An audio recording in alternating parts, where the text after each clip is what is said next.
जो मैंने सोच लिया है कि शादी के बाद शोहर पर ज़्यादा बोझ नहीं डालूँगी, बल्कि उसकी मदद करूँगी। वो खाना बनाएगा, मैं चुप करके खा लूँगी।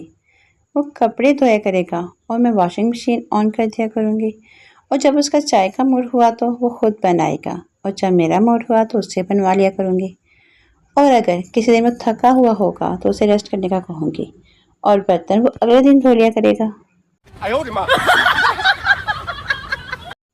जो शोहर, ये खाना जो तुमने बनाया है उसका नाम क्या है?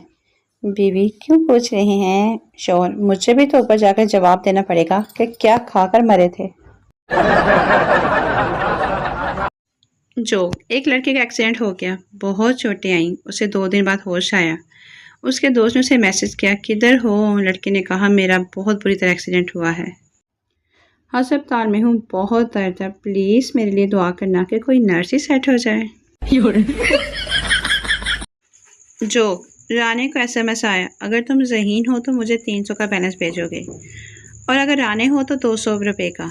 राने ने उसे 500 रुपये का बैलेंस भेज दिया और लिखा, 80 राने भी यहाँ ते ज़हीन भी।